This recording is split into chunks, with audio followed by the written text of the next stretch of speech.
Heading दीजिए हड़प्पा सभ्यता में। आगे है आपका राजनीतिक संगठन। तो क्या था राजनीतिक जीवन हड़प्पा का, तो ध्यान से इसमें समझिएगा। देखिए, जब हड़प्पा सभ्यता का उत्खनन किया जा रहा था, उत्खनन मतलब खोजा जा रहा था, खुदाई किया जा रहा था विभिन्न विभिन्न नगरों में, तो ऐसा यहाँ पे कोई भी भवन नहीं मिला था जिसको हम लोग कह सकते थे कि वहाँ से देश का शासन चलता होगा। जैसे मान के चलिए अभी भूकंप आता है, हम लोग का पूरा इंडिया या पूरा अर्थ जो होता है वो मिट्टी के अंदर दब जाएगा। फ्यूचर में जब इंसान फिर से बसेगा, तो जब वो फिर से उसमें खुदाई करेगा, तो उसको सबसे पहले वहाँ दिल्ली में क्या मिलेगा? संसद मिलेगा। तो वो संसद देख करके वो तुलना लगा सकता है ना कि यहाँ पर से शासन चलता होगा देश का। लेकिन हड़प्पा में ऐसा कोई भवन नहीं मिला जिसको हम लोग कह सकते थे कि ये राजप्रसाद है। राजप्रसाद मतलब वही शासन का भवन है।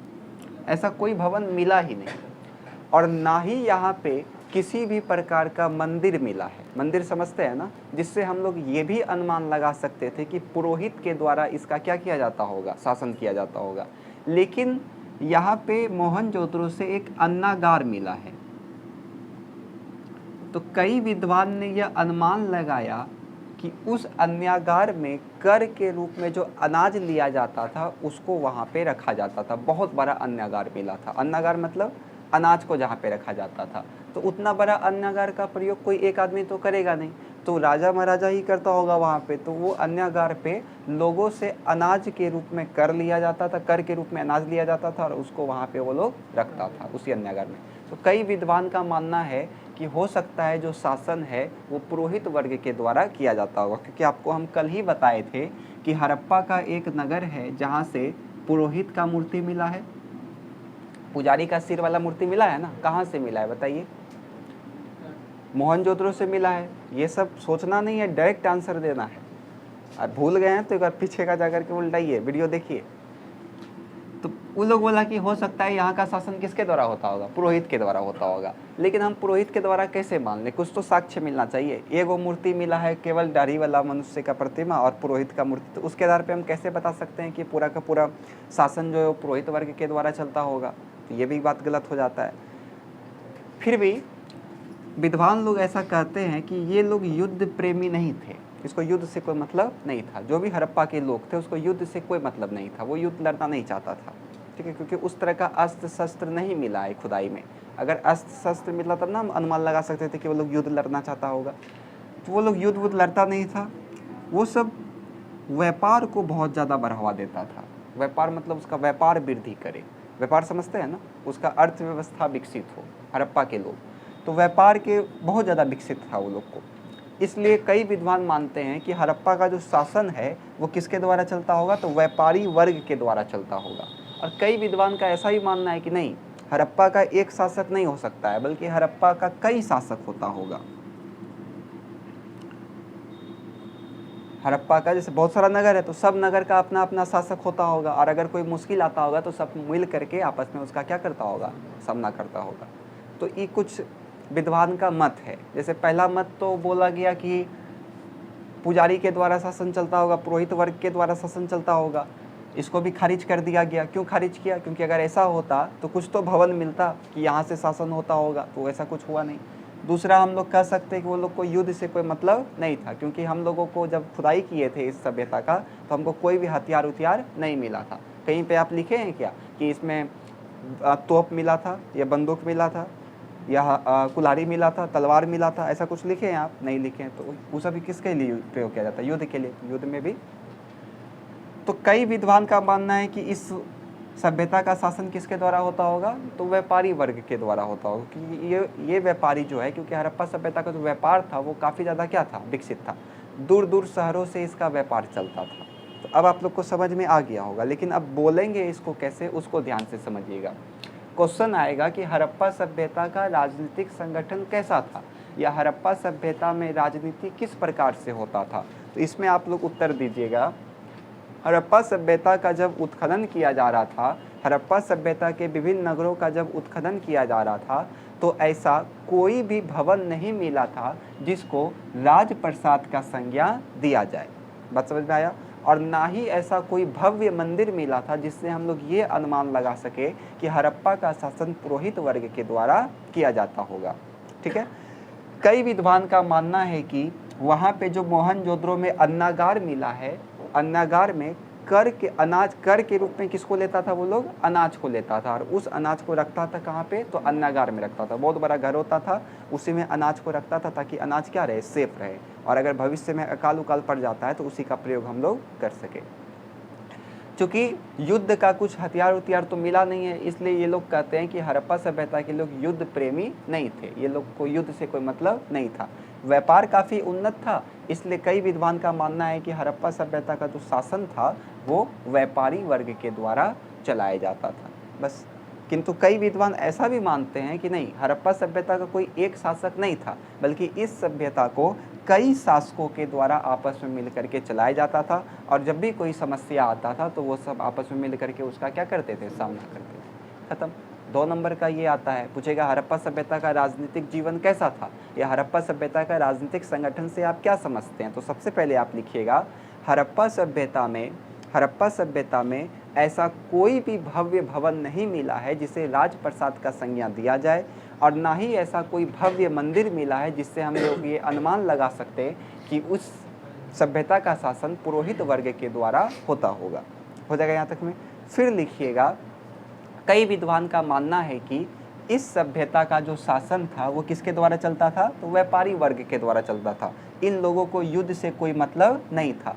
किंतु कई विद्वान का मानना है कि हड़प्पा सभ्यता का शासन किसी एक शासक के द्वारा नहीं होता था, बल्कि कई शासकों के द्वारा इसका शासन चलता था। अपना अपना नगर का एक एक शासन होता था, किंतु समस्या आने पे वो सब आपस में क्या होते थे? मिल जाते थे और उसका सामना करते थे, और वे सब कर के रूप में अनाज को लेते थे, और उसका भंडारण कहाँ पे करते थे? तो अन्नागार में करते थे।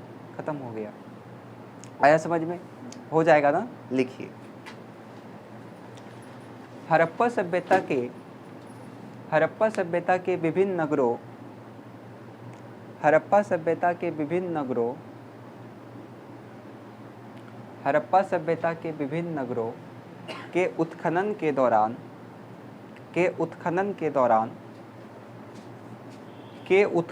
दौरान ऐसा कोई भी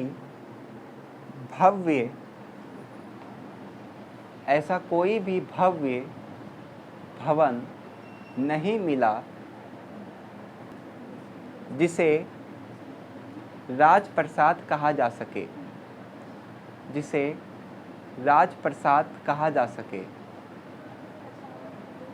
राजप्रसाद वही राजभवन, जिसे राजप्रसाद कहा जा सके।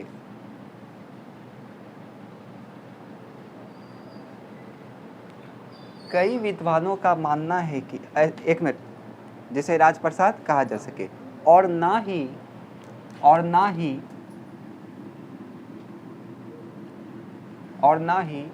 कोई भव्य मंदिर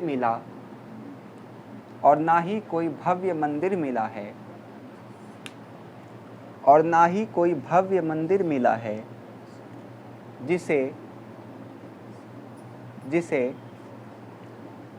यह अनुमान लगाया जा सके कि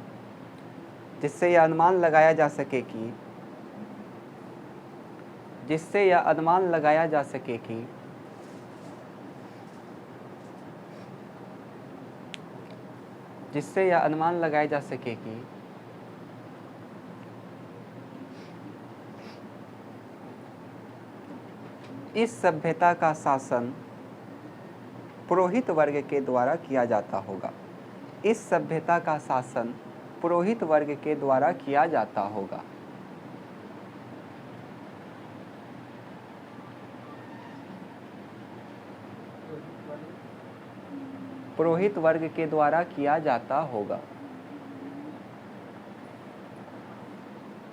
हो गया। कई विद्वानों का मानना है कि कई विद्वानों का मानना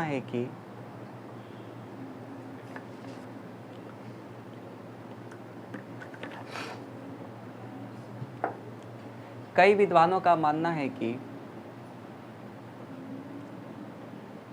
व्यापारी वर्गों के द्वारा शासन किया जाता था।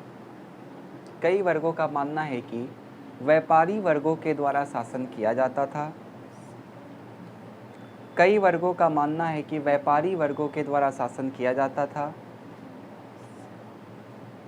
व्यापारी वर्गों के द्वारा शासन किया जाता था।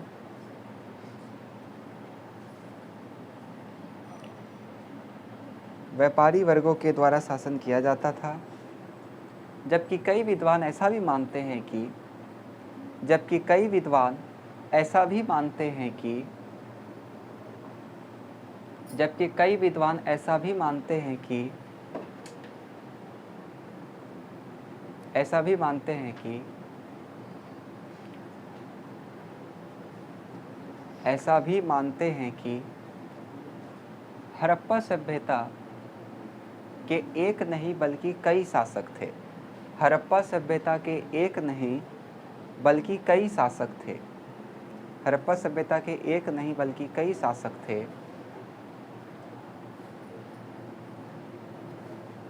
और समस्या आने पर वह सभी मिलकर उसका सामना करते थे।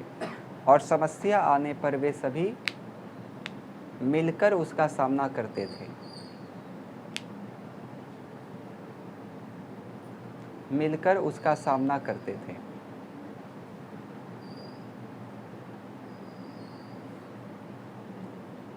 हो गया? मिलकर उसका सामना करते थे।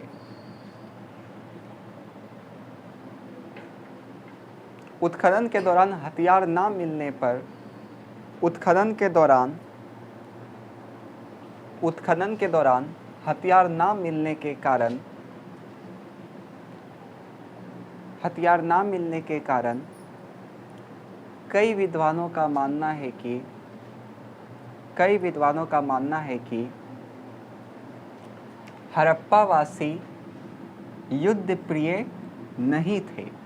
हड़प्पावासी युद्ध प्रिय नहीं थे। युद्ध प्रिय नहीं थे।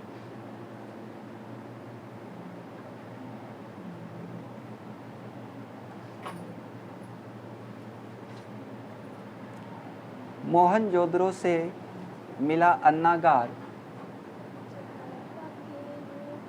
हाँ, हड़प्पावासी या हड़प्पा के लोग युद्ध प्रिय नहीं थे।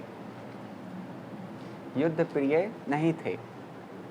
मोहनजोदड़ो से मिला अन्नागार, विशाल अन्नागार, ऐसे लिखिएगा। मोहनजोदड़ो से मिला विशाल अन्नागार से यह अनुमान लगाया जा सकता है कि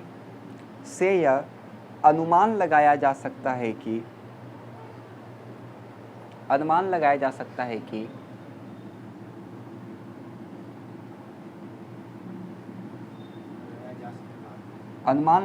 सकता है कि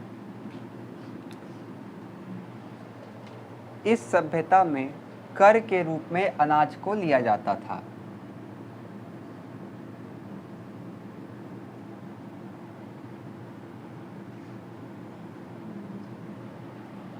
अब आगे समझिए सामाजिक संगठन। तो इसको ध्यान से समझिए। नहीं हुआ अभी तक लिखा? चलिए यहाँ सब ध्यान से देखिए। सामाजिक संगठन हड़प्पा सभ्यता का किस प्रकार था? क्या यहाँ पे भी सामाजिक भेदभाव होता था? आज जिस प्रकार से हम लोग का समाज में सामाजिक भेदभाव पर्याप्त रूप से प्रचलित है, क्या इसी प्रकार से 5000 साल पहले भी हड़प्पा सभ्यता के लोगों के बीच में सामाजिक भेदभाव होता था? उसका हम किस प्रकार से तुलना लगाएंगे? तो अभी अगर सामाजिक भेदभाव का हम बात करें तो आप कैसे पहचानिएगा कि अभी के समाज में सामाजिक भेदभाव होता है? आप बोले जाति, ठीक। और दूसरा आप क्या कर सकते हैं? हमारे समाज में सामाजिक भेदभाव या फिर समाज में आर्थिक असमानता है, इसको हम कैसे पता कर सकते हैं? आर्थिक असमानता है हमारे समाज में, है कि नहीं? आर्थिक असमानता तो है, कोई धनी है तो कोई क्या है, निर्धन है। तो उस समय भी ये अगर होगा तो इसका क्या क्या कारण होगा? तो आपने कहा जाति, तो जाति तो होगा नहीं, क्योंकि उस समय जाति का कोई नामो निशान नहीं था। हड़प्पा सभ्यता के बाद वैदिक सभ्यता आता है और उत्तर वैदिक सभ्यता में जाति पाति का उदय होना स्टार्ट हो जाता है, वर्ण का, और वर्ण से फिर जाति निकलता है। तो उस समय जाति तो था नहीं, जाति तो मेरा बिल्कुल क्या हो गया, खारिज हो गया। और दूसरा बताइए, वर्तमान समय में आर्थिक असमानता है, ये सबको पता है, लेकिन आप किस आधार पे बोल रहे हैं कि वर्तमान समय में आर्थिक असमानता है, वो हमको बताइए। आप बताइए राज, किस आधार पे आप बोल रहे हैं कि आर्थिक असमानता है समाज में? हम लोग बोलते हैं ना कि समाज में अमीर गरीब है, आखिर किस आधार पे आप बोल रहे हैं उसको कि 2 जोड़ 2 4 होता है, इसी आधार पे बोल रहे हैं कि होता है तो होता है? आखिर कुछ तो आधार होगा, कुछ तो तर्क दीजिएगा आप, तो वही तर्क को हम यहाँ से रिलेट करेंगे। माइंड एकदम सुन, क्या देख करके बोल दीजिएगा, ठीक है। अब इसको देखने के लिए तो आपको जाना पड़ेगा आज से लगभग 5000 साल पहले, जाइएगा 2500 ईसा पूर्व। पहला चीज तो आप देख करके बोल सकते हैं कि छोटा घर बड़ा घर है कि नहीं, इसमें 12 ठो कमरा, इसमें छोटो कमरा, 2 ठो कमरा, बोल सकते हैं कि नहीं बोल सकते? जैसे आप एकदम VIP बाजार में ही रह रहा है, एकदम छोटा मोटा गांव में रह रहा है, अगर इसको पैसा रहता तभी तो जाता बाजार में रहने। जैसे आप खुद समझिए, आप भी कहाँ रह रहे हैं? मोदी नगर में। थोड़ा सा आपके पास पैसा हो जाएगा तो आप तुरंत ज़मीन लेने चल जाइएगा मार्केट में, स्टेशन के पास। अब वहाँ से जब आप थोड़ा सा पैसा कमा लीजिएगा तो आप तुरंत चल जाइएगा बिहार का राजधानी पटना। अब पटना से फिर जब आप पैसा कमा लीजिएगा तो आप तुरंत चल जाइएगा कहाँ? दिल्ली। इनकम बढ़ रहा है तो आपका स्थान चेंज हो रहा है ना। तो वही हम यहाँ पे कह रहे हैं कि अगर कोई निर्धन व्यक्ति है तो ज़्यादा से ज़्यादा घर तो छोटा ही बनाएगा, और अगर कोई धनी व्यक्ति है तो वो क्या कर सकता है? बड़ा घर बना सकता है। तो इसी आधार पे जो विद्वान थे उन्होंने कहा कि हड़प्पा में 2 तरह का घर मिला है। एक घर तो ऐसा मिला है जिसमें 12-12 कमरा था, और एक घर ऐसा मिला है जिसमें मात्र 2 ही कमरा था। तो इसी आधार पे उन्होंने कहा कि हड़प्पा सभ्यता में भी आर्थिक भेदभाव होता होगा या आर्थिक असमानता पाया जाता होगा। अब आप लोग को समझ में आ गया होगा। एक कारण और था, जो नगर था वो 2 भाग में बटा हुआ था। एक था आपका ऊंचा नगर, जिसको दुर्ग आप लोग बोलते हैं, और एक था आपका निचला नगर। इस निचला नगर में श्रमिक लोग रहता था, और इसमें केवल और केवल ऐसा अनुमान है कि ब्राह्मण हो गया या पुरोहित वर्ग हो गया या शासक हो गया, ये सब रहता था। बात समझ में आया? तो इस आधार पे हम कह सकते हैं कि हड़प्पा सभ्यता में भी आर्थिक असमानता पर्याप्त रूप में होगा। बात समझ में आया? कोई आप तो हड़प्पा सभ्यता जा करके नहीं है देखिएगा कि उस समय आर्थिक असमानता है या नहीं है, ना ही उसका कुछ लिखित प्रमाण है, तो आप तो अनुमान ही ना लगा सकते हैं। तो जब खुदाई किया जा रहा था तो कहीं कहीं पे ऐसा घर मिला है जिसमें 12-12 कमरा था, बीच में आंगन होता था, चारों पट्टी कमरा है, इस प्रकार से गेट बना हुआ है, घर के बगल में उसका कुआं है, नाला है उसका व्यवस्थित तरीके से। तो ये तो VIP घर एक तरीके से हो गया। और एक घर ऐसा भी मिला जिसमें मात्र 2 ही कमरा था, तो अब उसके पास 2 कमरा है तो निर्धन ही होगा ना, मतलब उस समय भी सामाजिक असमानता होगा। बात समझे? इसके अतिरिक्त नगर भी 2 भाग में बटा हुआ था। पहला आपका ऊंचा नगर, जिसको दुर्ग कहा जाता था, ऐसा माना जाता है कि यहाँ पे केवल शासक और पुरोहित वर्ग रहता था, और दूसरा निचला नगर, जहाँ पे श्रमिक लोग रहता था, शिल्पकार लोग रहता था यहाँ पे। तो इस आधार पे हम कह सकते हैं कि हड़प्पा सभ्यता का जो सामाजिक संगठन था वो आर्थिक असमानता भी उसमें होता होगा। बात समझ में आया? अब बोलना कैसे है इसको, उसको समझिए। तो सबसे पहले आप लिखिएगा, हड़प्पा सभ्यता के सामाजिक संगठन के बारे में कोई विशेष जानकारी नहीं है। सबसे पहले ये लिखना है, हड़प्पा सभ्यता या सिंधु घाटी सभ्यता या सिंधु सभ्यता के सामाजिक संगठन के बारे में कोई विशेष जानकारी नहीं है, किंतु कई विद्वानों का ये मानना है कि या फिर इस सभ्यता के उत्खनन के दौरान ऐसे कई भवन मिले हैं जिसमें 12-12 कमरे हैं, तो वहीं ऐसे भी भवन मिले हैं जिसमें मात्र 2 कमरा है, जिससे विद्वान ने ये अनुमान लगाया कि हड़प्पा सभ्यता में आर्थिक असमानता भी पाया जाता होगा। इसका एक उदाहरण ये भी है कि जो नगर था वो 2 भाग में बटा हुआ था, एक था दुर्ग और दूसरा था निचला भाग। दुर्ग मतलब थोड़ा सा ऊंचा बना हुआ है, और इसमें किलाबंदी सब भी होता था, और यहाँ पे कौन रहता था? तो पुरोहित या शासक वर्ग रहते थे, और नीचे कौन रहता था? तो श्रमिक वर्ग रहता था। इस प्रकार से हम कह सकते हैं कि हड़प्पा सभ्यता में भी आर्थिक असमानता पाया जाता होगा। ठीक है, यहाँ तक में हो जाएगा? देखिए, मेन मकसद क्या है ना, आपसे अगर कोई क्वेश्चन पूछेगा कि हड़प्पा सभ्यता में आर्थिक असमानता था, आप बोलिएगा हाँ बिल्कुल था। अब पूछेगा कैसे था, तो कैसे था वो आपको बताना पड़ेगा कि जब उसका उत्खनन किया जा रहा था तो कई सारा ऐसा भवन मिला था जिसमें 12 कमरा था। और कई सारा ऐसा कमरा मिला था जिसमें मात्र 2 कमरा था।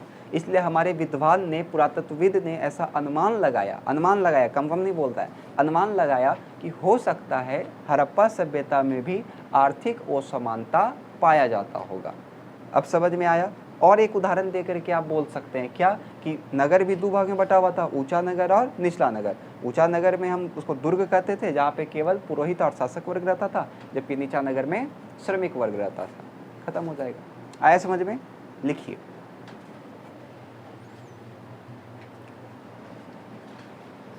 हड़प्पा सभ्यता सामाजिक संगठन लिख करके डैश दीजिए और इसमें लिखिए हड़प्पा सभ्यता के सामाजिक संगठन के, हड़प्पा सभ्यता के सामाजिक संगठन, हड़प्पा सभ्यता के सामाजिक संगठन, हड़प्पा सभ्यता के सामाजिक संगठन के विषय में कोई विशेष जानकारी नहीं है, कोई विशेष जानकारी प्राप्त नहीं हुई है, सामाजिक संगठन के विषय में कोई विशेष जानकारी प्राप्त नहीं हुई है,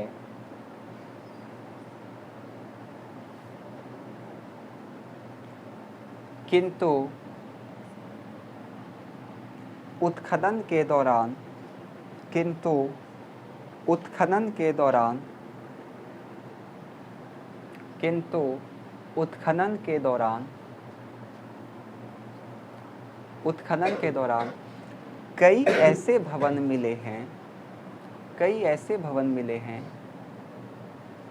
जिसमें 12-12 कमरे हैं। अब 12-12 24 मत समझ लीजिएगा, जिसमें 12-12 कमरे हैं। तो कई ऐसे भी भवन मिले हैं,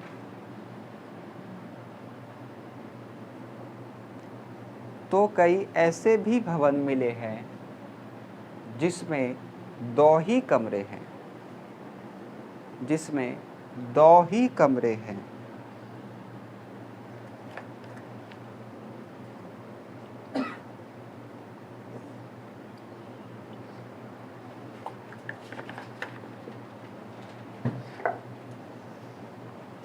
जिसमें 2 ही कमरे हैं। इसके अतिरिक्त नगर भी 2 हिस्सों में बटा था।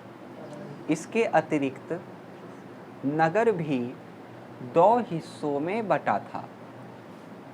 इसके अतिरिक्त नगर भी 2 हिस्सों में बटा था।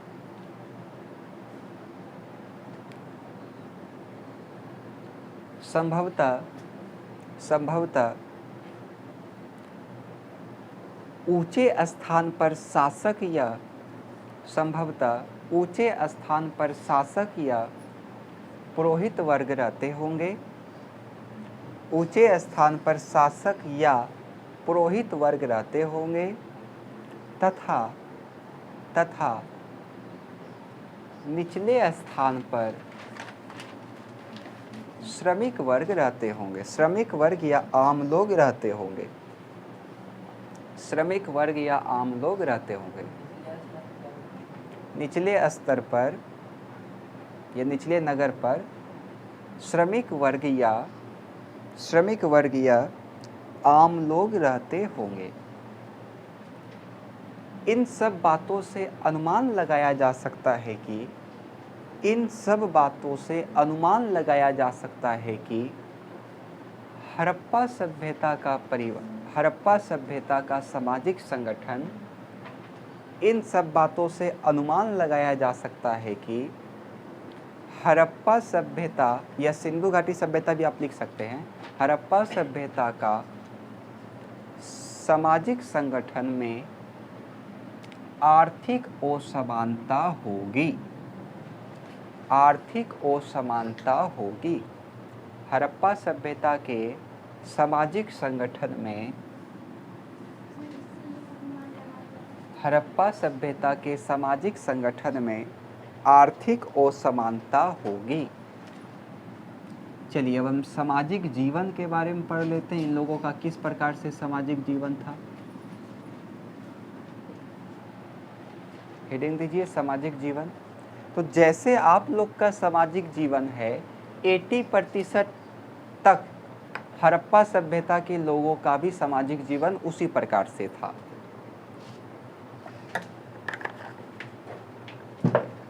जिस प्रकार से अभी आप लोग रहते हैं, ठीक उसी प्रकार से हड़प्पा सभ्यता के लोग भी रहते थे। जैसे आप मांस मछली खाते हैं, तो ये लोग भी खाता था, मतलब ये मांसाहारी भी था और शाकाहारी भी था। ठीक। पुरुष लोग क्या करता था, अभी का पुरुष लोग क्या करता है, लंबा लंबा दाढ़ी मोछ रखता है, तो ये लोग भी रखता था। जो पुरुष था वो क्या रखता था, दाढ़ी मोछ रखता था। और जो महिला होती थी, देखिए अभी तो महिला चोटी बांधती नहीं है, तो उस समय वो लोग की महिला चोटी बांधती थी, मतलब जूड़ा बांधती थी। जूड़ा समझते हैं ना, बाल को डिजाइन करके ऐसे करके लगाना, तो जूड़ा बांधती थी। और बताइए आप लोग क्या क्या करते हैं, वही चीज़ उसमें भी जाएगा। मनोरंजन, हाँ, महिला लोग क्या करती है, श्रृंगार करती है। तो आपको पता है कि उस समय भी श्रृंगार का काफ़ी सारा वस्तु मिला था, लिपस्टिक, पाउडर, काजल, कहाँ से मिला था ये सब, खाली चंद, लोथल से कहाँ से मिल रहा है, कहाँ, ऑप्शन दे, हड़प्पा, मोहनजोदड़ो, चनुद्रो या लोथल। चनुद्रो से मिला था। चनुद्रो का खोज किसने किया था, एनजी मजूमदार। अच्छा, इसका खोज कब किया गया था, 1931 में। बहुत अच्छा। किस नदी के किनारे है चनुद्रो, सिंधु नदी के किनारे है। किस प्रांत में है, पाकिस्तान के सिंध प्रांत में है। तो ये सब याद रखिए। तो महिला में श्रृंगार काफ़ी ज़्यादा प्रचलित था। महिलाएं क्या करती थी श्रृंगार में, वो लोग लिपस्टिक हो गया, पाउडर हो गया और काजल हो गया, ये सब का क्या करती थी, प्रयोग करती थी। और इसके साथ साथ आपको पता है कि सुई से सिला हुआ सूती कपड़ा मिला था, तो इन लोगों में सूती वस्त्र पहनने का काफ़ी ज़्यादा क्या था, प्रचलन था। सुई से सिला हुआ कपड़ा ये लोग पहनता था, सोच सकते हैं आप लोग। हाँ, बोलता है हेम काज किया हुआ। मनोरंजन का भी इन लोगों के पास साधन था। पासा मिला है इन लोगों के उत्खनन से। पासा समझते हैं ना, महाभारत में देखे होंगे शकुनी को जो ऐसे करके फेंकता है, लूडो जिसको आप लोग बोलते हैं शॉर्टकट में, तो पासा वासा वहाँ पे मिला है। चारपाई मिला है, मतलब वो लोग बैठने के लिए किसका प्रयोग करते थे, चारपाई का, खटिया। अभी आप लोग खटिया का प्रयोग करते हैं, उधरो होता था उस समय भी, सोच सकते हैं आप। इसके साथ साथ वो लोग मांसाहारी, शाकाहारी, पुरुष जो है दाढ़ी मोछ ये सब रखता था। मछली पकड़ने का कांटा भी मिला है ना, तो मछली पकड़ने का कांटा जब हमको मिला, तो इससे हम क्या अनुमान लगा सकते हैं कि ये लोग क्या करता होगा, शिकार भी करता होगा। जब वो मछली पकड़ सकता है तो वो शिकार भी करता होगा, आया समझ में। तो कम से कम आप इतना लिख दीजिएगा, काफ़ी है, हो जाएगा। कैसे लिखेंगे सामाजिक जीवन में, तो सबसे पहले आप इसमें लिखिएगा, हड़प्पा सभ्यता का सामाजिक जीवन को निम्नलिखित बिंदुओं से हम समझ सकते हैं। ठीक है, यहाँ संगठन है, यहाँ जीवन है, ये संगठन अलग हुआ, जीवन अलग हुआ। तो पहले आप लिखिएगा, हड़प्पा सभ्यता के सामाजिक जीवन को निम्नलिखित बिंदुओं से समझ सकते हैं। पहला समझिए, हड़प्पावासी, अब देखिए हड़प्पावासी बोलिए या सिंधवासी बोलिए, एक क्या होगा। हड़प्पावासी मांसाहारी एवं शाकाहारी दोनों प्रकार का भोजन करते थे। पुरुषों में दाढ़ी मोछ रखने का, तो महिला में जूड़ा बांधने का प्रचलन था। हड़प्पावासी में जो महिलाएं थी उनमें श्रृंगार का काफ़ी ज़्यादा प्रचलित था। वो श्रृंगार में क्या, अंगूठी, नाक कान का बाली, हार, अलंकृत पत्थर का हार, ये सब, और लिपस्टिक, पाउडर, काजल, ये सब का प्रयोग करती थी। सूती वस्त्र का प्रचलन था, सुई से सिला हुआ सूती कपड़ा पहनता था वो लोग। मनोरंजन का भी साधन उन लोग के पास उपलब्ध था। वो लोग क्या करता था, पासा मिला है उत्खनन में, इसके साथ साथ बैठने के लिए वो लोग चारपाई और अलंकृत फर्श का प्रयोग करता था। अलंकृत फर्श समझते हैं ना, एकदम सजा हुआ फर्श, जैसे आप लोग के घर में भी होगा, पूजा वूजा में निकालते हो है ना बैठने के लिए, पंडित जी के लिए, उसी को बोला जाता है।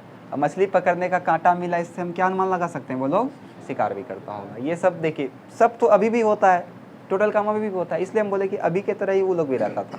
तो सिंपल है, आए समझ में। लिखिए, हड़प्पा सभ्यता के सामाजिक जीवन को निम्नलिखित बिंदुओं से समझ सकते हैं। हेडिंग दीजिए, लिखिए उसमें, हड़प्पा सभ्यता के सामाजिक जीवन को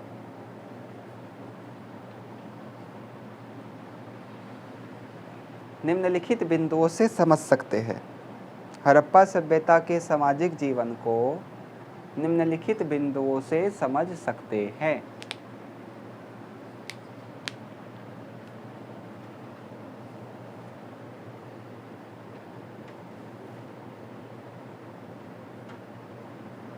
चलिए पहला लिखिए, हड़प्पावासी मांसाहारी एवं शाकाहारी दोनों प्रकार का भोजन करते थे। हड़प्पावासी शाकाहारी एवं मांसाहारी दोनों प्रकार का भोजन करते थे।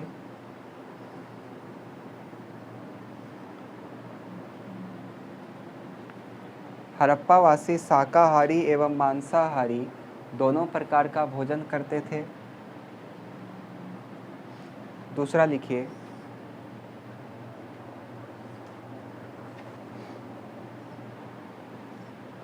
पुरुषों में दाढ़ी मूंछ रखने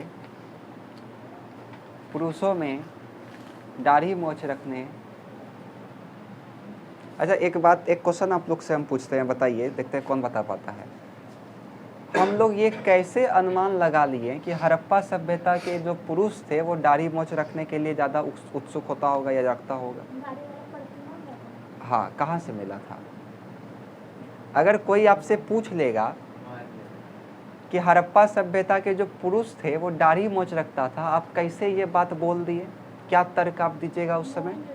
तो आप क्या बोलिएगा कि मोहनजोदड़ो से उत्खनन के दौरान दाढ़ी वाले मनुष्य का प्रतिमा मिला था, जिससे हम ये अनुमान लगा सकते हैं कि हड़प्पा सभ्यता के जो पुरुष थे वो दाढ़ी मूंछ रखता होगा, है ना?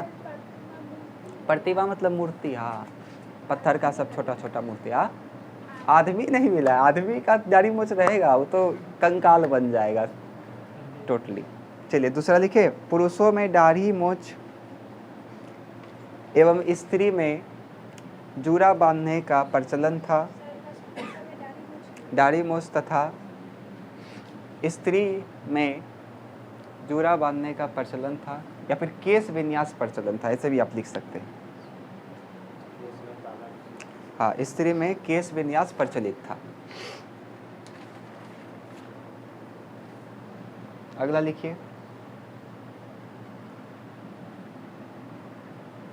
महिलाएं श्रृंगार करती थी। महिलाएं श्रृंगार करती थी।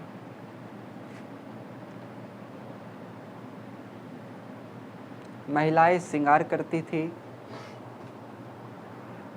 क्योंकि उत्खनन के दौरान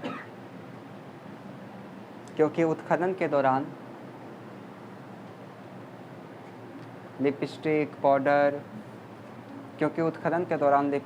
पाउडर, काजल, गहना इत्यादि मिला था।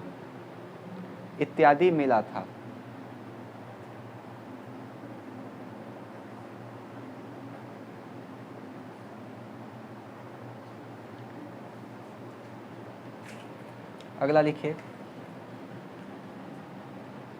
सूती वस्त्र पहनने का प्रचलन था। सूती वस्त्र पहनने का प्रचलन था।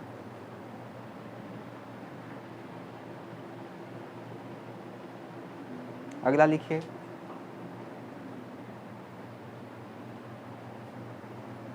हड़प्पावासी मनोरंजन के भी शौकीन थे। हड़प्पावासी मनोरंजन के भी शौकीन थे। हड़प्पावासी मनोरंजन के भी शौकीन थे।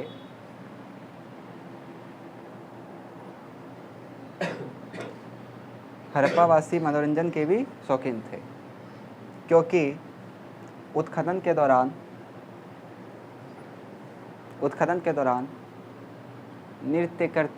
नर्तकी या कांस्य की नर्तकी, उत्खनन के दौरान कांस्य का नर्तकी कहाँ से मिला था? मोहनजोदड़ो से।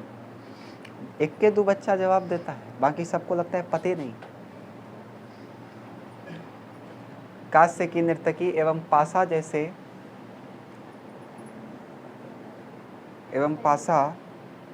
इत्यादि प्राप्त हुए हैं। अगला लिखिए, हड़प्पावासी बैठने के लिए चारपाई एवं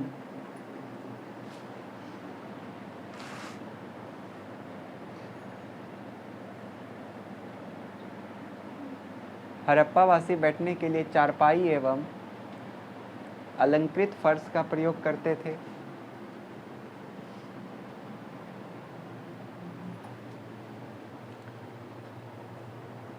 मछली पकड़ने का कांटा से ज्ञात होता है कि, अगला लिखिए, मछली पकड़ने का कांटा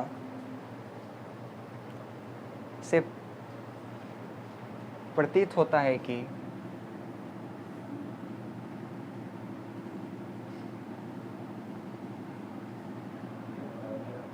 हाँ, मछली पकड़ने का कांटा से प्रतीत होता है कि हड़प्पावासी शिकार के भी शौकीन थे।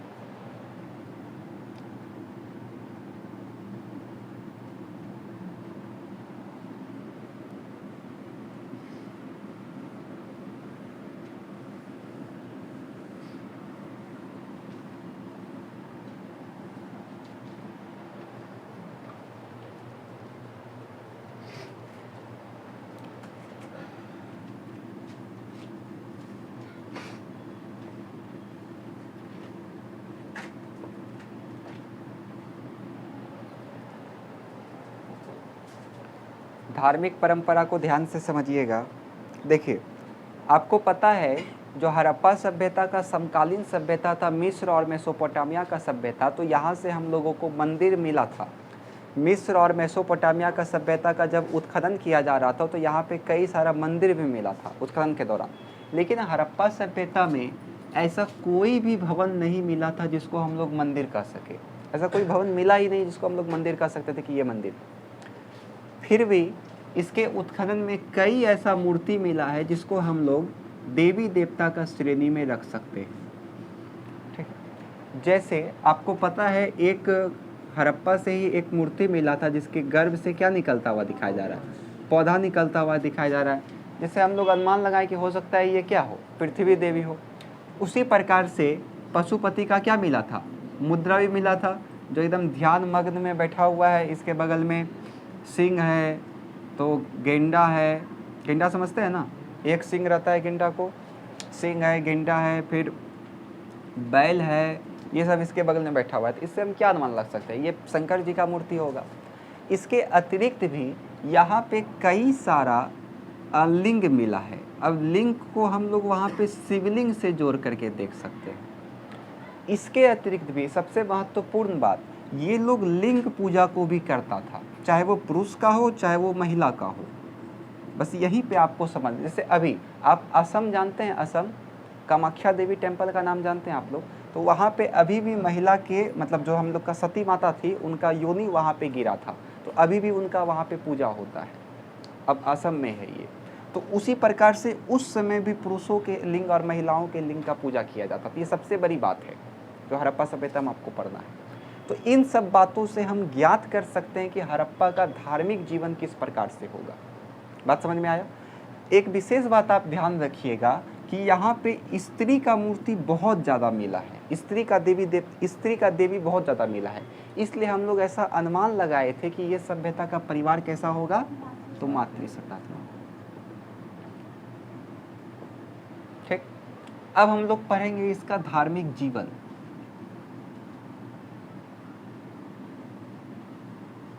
कि किस प्रकार से इसका धार्मिक जीवन था। जैसे आपने सामाजिक जीवन पढ़ा, उसी प्रकार से आपको पढ़ना है धार्मिक जीवन। तो देखिए, धार्मिक जीवन में भी सिंपल है, जो अभी था वही उस समय भी है। तो फटाफट अभी आप लोग बोलिए, स्त्री के गर्भ से निकलता हुआ पौधा, जिससे हम क्या अनुमान लगा सकते हैं, ये क्या है, भूमि देवी। इसके अतिरिक्त आपको पता है ये कुबर वाला बैल भी मिला था और एक बिना कुबर वाला बैल भी मिला था। कनिंघम को जो मोहर मिला था उसमें बना हुआ था ना बिना कुबर वाला बैल, आपको दिखाए थे बना करके वो मोहर। और इसके अतिरिक्त वे लोग शिवलिंग का भी पूजा करते थे। इसके अतिरिक्त शिवलिंग की जगह डायरेक्ट आप लिख दीजिए कि लिंग योनि। आपको पता है कि अग्निकुंड मिला है वहाँ पे, तो अग्निकुंड में हम लोग किसका पूजा करते हैं, अग्निदेव का, तो अग्निदेव का भी वो लोग पूजा करता होगा। और वहाँ पे एक विशेष बात याद रखिएगा, वामवर्ती और दामवर्ती स्वास्तिक भी मिला है। स्वास्तिक समझते हैं ना, ऐसे ही ना होता है, ऐसे ही तो बनता है स्वास्तिक। तो इसका भी साक्ष्य वहाँ पे मिला है। और क्या क्या मिला है वहाँ पे, तो आपको एक बहुत जान के आश्चर्य होगा कि वहाँ पे ताबीज भी मिला है। ताबीज समझते हैं ना, तो ताबीज मिलने का प्रमाण क्या है, ताबीज आखिर क्यों मिला वहाँ पे, हम लोग ताबीज क्यों मानते हैं, ताबूज लिख दिए। ताबीज बांधने का मेन मकसद क्या है, काला जादू से बचना। मतलब ये लोग भी तब काला जादू को मानता होगा, तभी तो ताबीज मिला है। अब जैसे काले जादू का मानेगा मतलब वहाँ पे क्या आ गया, अंधविश्वास आ गया। मतलब ये लोग कुछ क्या होगा, अंधविश्वासी भी होगा। अब जैसे आप में से बहुत बच्चा होगा, जब बिल्ली रास्ता काटा तो वो टपटाने होगा आगे। हम अक्सर देखे हैं, इधर हम दूसरे का क्या बात करेंगे, अपने कॉलोनी का ये बात कर रहे हैं। वहाँ पे रोड है ना, हम आ रहे थे उधर से, एक बिल्लिया रास्ता काट दिया, उधरे सब रुक गया। मेरी चाची दादी सब लगती है, वहाँ पे रुक गया, बगल की है, रुक गई वहाँ पे, बिल्कुल हरगिज ने आगे बढ़ा। बिल्ली ईटा पीटा वो रुक गया था, अपना बेटा को लेकर के आ रहा था, वो रुक गया। हम आए आराम से आगे। बताए बिल्ली रास्ता काट दे तो इससे बड़ा क्या हो सकता है, बिल्ली से ज़्यादा खूंखार तो इंसान सब है। सही बात हो, इंसान रास्ता काट दे तो बड़ा खराब लगता है। आप जाइए पीछे स्टोक देगा, काम भी नहीं होगा आपका। देखिए पहले के जमाना में क्या होता था ना, लाइट तो होता नहीं था। लाइट होता था क्या पहले, हर एक सड़क पे क्या बल्ब लगा रहता था। अब देखिए आप हर एक गली मोहल्ला में क्या लगा हुआ है, बल्ब लगा। पहले तो ये सब होता नहीं था।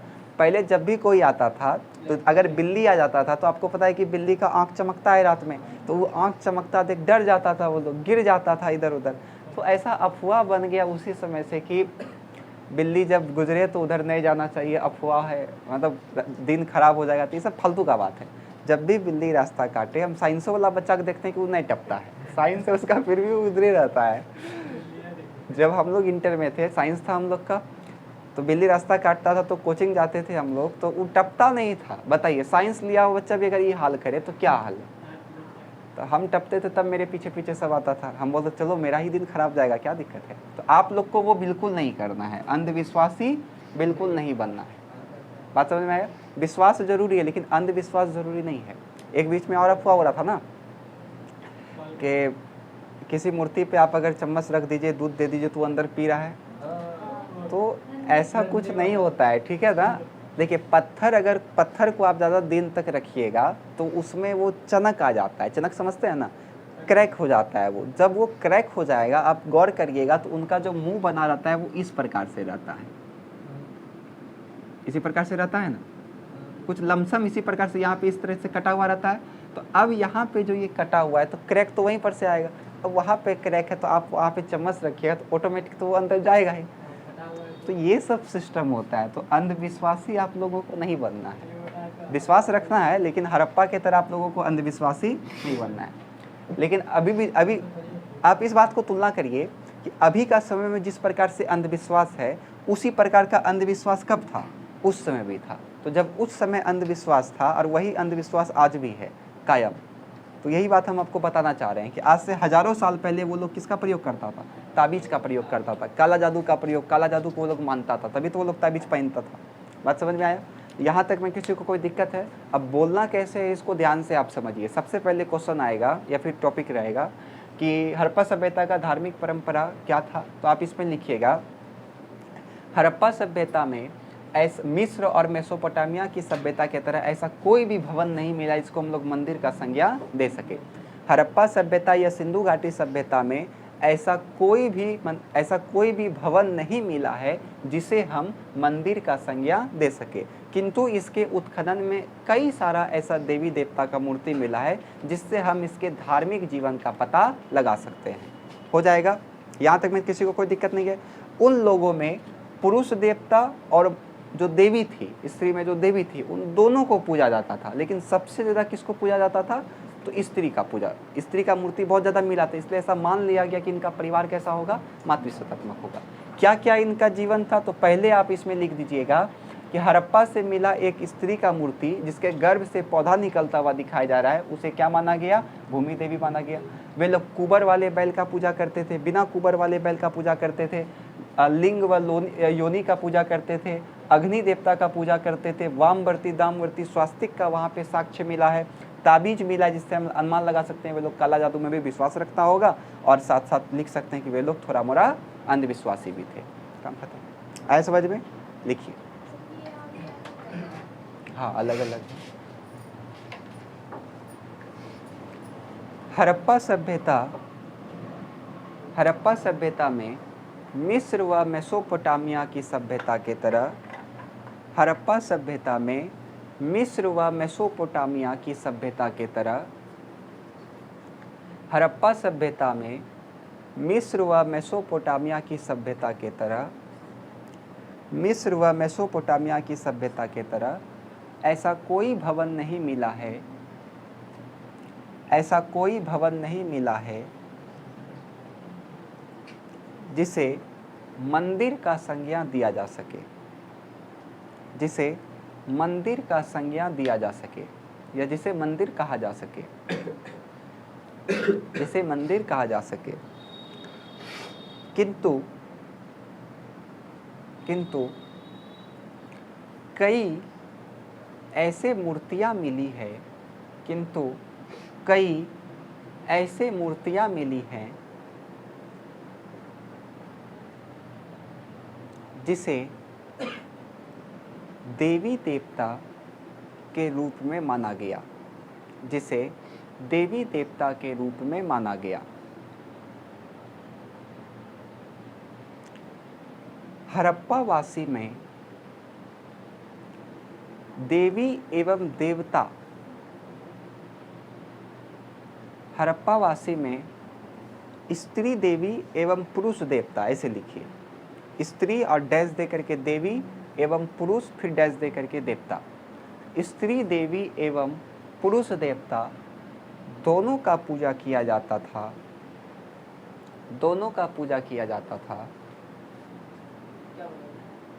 हड़प्पा सभ्यता में स्त्री देवी एवं पुरुष के देवता दोनों का पूजा किया जाता था, किंतु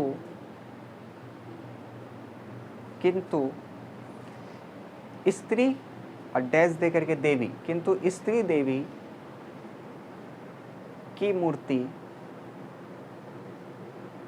स्त्री देवी की मूर्ति ज्यादा मिला है, ज्यादा मिला है। चलिए लिखिए अगला, धार्मिक जीवन।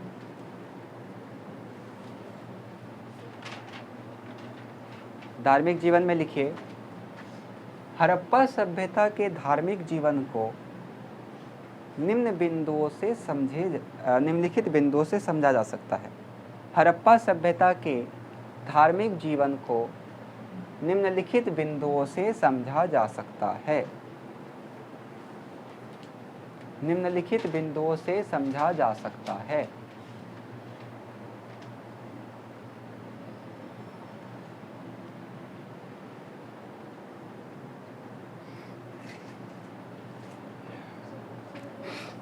हड़प्पा सभ्यता के धार्मिक जीवन को निम्नलिखित बिंदुओं से समझा जा सकता है। पहला लिखिए, हड़प्पा नगर से प्राप्त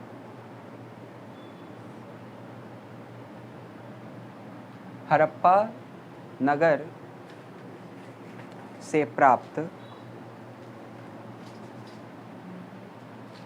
स्त्री की मूर्ति जिसके गर्भ से पौधा निकलता है, स्त्री की मूर्ति जिसके गर्भ से पौधा निकलता हुआ है, उसे भूमि देवी का संज्ञा दिया गया, उसे भूमि देवी का संज्ञा दिया गया।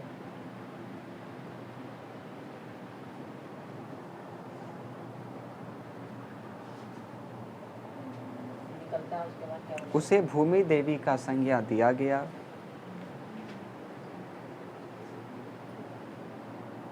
अगला, हड़प्पावासी कुबर वाले बैल एवं बिना कुबर वाले बैल दोनों का पूजा करते थे। हड़प्पावासी कुबर वाले बैल एवं बिना कुबर वाले बैल दोनों का पूजा करते थे।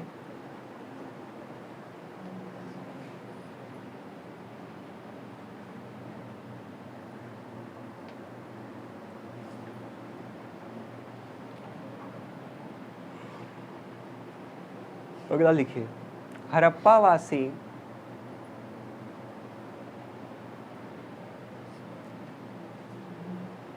हड़प्पावासियों में लिंग योनि का पूजा भी प्रचलित था।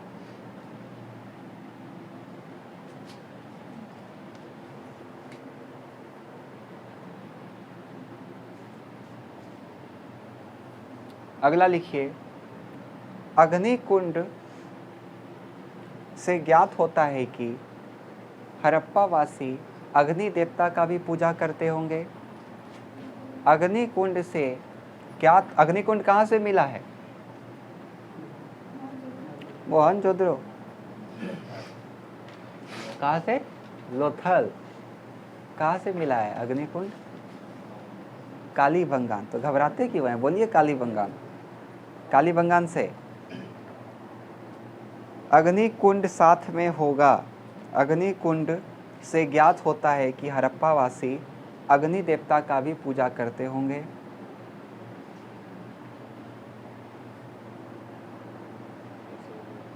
अग्निकुंड से ज्ञात होता है कि हड़प्पावासी अग्निकुंड से ज्ञात होता है कि हड़प्पावासी अग्नि देवता का भी पूजा करते होंगे।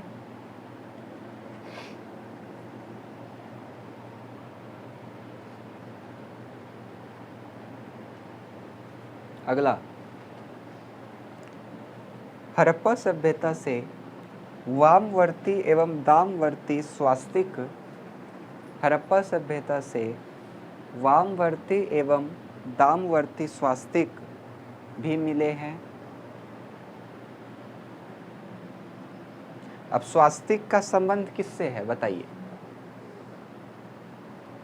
स्वास्तिक का संबंध किस देवता से है? शिव ना, विष्णु। तब स्वास्तिक का संबंध किस? गणेश जी और लक्ष्मी जी नहीं, सूर्य देवता से है। स्वास्तिक का संबंध सूर्य देवता से, इसलिए आप लोग देखते होंगे घर के बाहर स्वास्तिक बनाया जाता है ताकि सूर्य देवता वहाँ पे उसका क्या करे? रक्षा करे। अगला लिखिए, वामवर्ती एवं दामवर्ती स्वास्तिक मिले हैं। अगला लिखिए, उत्खनन के दौरान कई ताबीज भी मिले हैं। उत्खनन के दौरान कई ताबीज भी मिले हैं जिससे यह अनुमान लगाया गया कि हड़प्पावासी जादू टोना एवं अंधविश्वासी भी थे। जिससे यह अनुमान लगाया गया कि हड़प्पावासी जादू टोना में विश्वास करते थे और अंधविश्वासी भी थे। चलिए यहाँ पे ये ख़त्म हुआ। अब इसके बाद का अगला क्लास में हम लोग पढ़ेंगे।